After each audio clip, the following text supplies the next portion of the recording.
How do these metals get into our body? And how do you get it? And that's one of the things that the medical profession usually does not test for, is chemical toxicity, metal toxicity. These are all around us. We have pesticide residue that is on the food products that we eat if we're not eating organic. That's one of the sources of toxic contaminants and toxic metals. So really when you look at toxic metals, how they're coming into the body is going to be through the food. They're going to be through the air. It's going to be through the water. There's not a lot of sources. And it's going to be through cosmetics or anything that you put on your body. Some people that work around chemicals and chemical plants are going to have exposure. But when you look at deodorants, aluminum-based deodorants, the stuff around your house and in your environment is going to be the number one cause of toxic metal contamination. Cookware, for example, aluminum cookware, even stainless steel cookware can leach and is made with different metals. It's not completely stainless steel. And then coffee, for example. I mean, if you're a coffee drinker, 80% of the world's coffee supply is sprayed with pesticides. So that would be the source of food. In water, they're testing water supplies and find that you can have arsenic in the water, you can have aluminum in the water, you can have different toxic metals in the water. Lead, for example, in some of the older homes in the lead pipes. So those are some of the sources of, and there's long lists that you can get onto online and in Google that you can find more about that. But it's really hard to live without being exposed, even in the air. Like arsenic and lead and mercury, for example, are found in the air. Cadmium toxicity is found in smoke, in cigarette smoke, and in general exhaust, for example. So you can get it in the air. So that means it's really hard for us to not be exposed to toxic metals on a daily basis. And you know what? I pulled up an interesting study, and this was new to me as well, because I've been doing a lot of research on harmful electromagnetic frequencies, the 5G, the Wi-Fi, the routers everywhere. And it turns out that heavy metal toxicity increases your risk of electromagnetic sensitivity.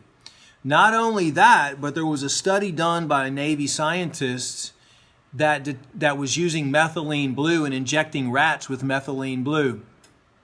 And he found that nothing was crossing the blood-brain barrier.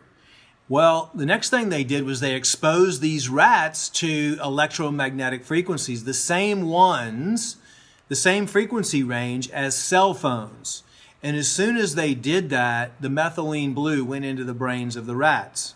So that means that there's a link between toxic metal accumulation in the brain and throughout all the body tissues and cellular frequencies or harmful electromagnetic frequencies that you're exposed to, whether it's the 5G range, whether it's the smart meter outside of your house, and whether it's the cellular range.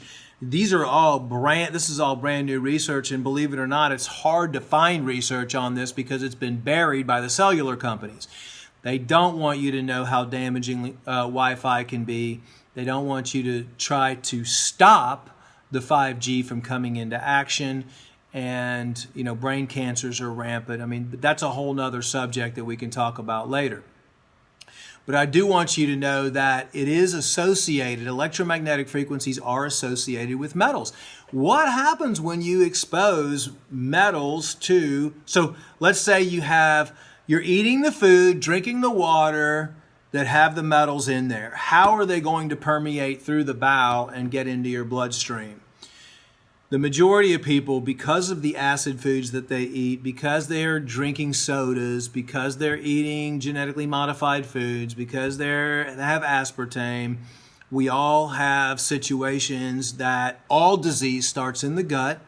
Any health problem starts in the gut. That's why I'm so big on intestinal cleansing on a regular basis and taking the right good probiotics to keep your gut healthy. And you're seeing more and more and more about that online all the time. And even medical schools and the pharmaceutical companies are actually getting into producing probiotics now and prebiotics and all that, because the gut biome is really your first line of defense against any type of chemical toxins or toxic metals or anything that's going to enter into your body. So because we have, or most people have, tiny holes and leaky gut syndrome because of all the acidic foods, because they don't have are producing enough enzymes to break down the food properly, it's leaking into the bloodstream, and that's how the metals are getting into your system. And that's how and then you're talking on the phone, or you're exposed to electromagnetic frequencies, and the metals are going up into your brains. That's why we're starting to see a huge increase in Alzheimer's, a huge increase in dementia, huge increase in brain fog. That's why the nootropic industry right now is blowing up. Everybody's having difficulty with memory. They're having difficulty with just being sharp, and their IQs are going down, especially in children. And I attribute that autism, actually, speech, a lot of the symptoms that people are seeing, which I'll go over in a little while, but that's how they're getting into the body. They're getting into the body from you basically maybe not even knowing that they're there. I mean, it's hard to be able to analyze your food and see if there's any metals in there. But they are getting into the system, and they are accumulating in the system, and they accumulate in your body. If you do have mercury amalgam fillings, that's also another source of mercury vapor and gas that can go directly into your brain and directly into your body.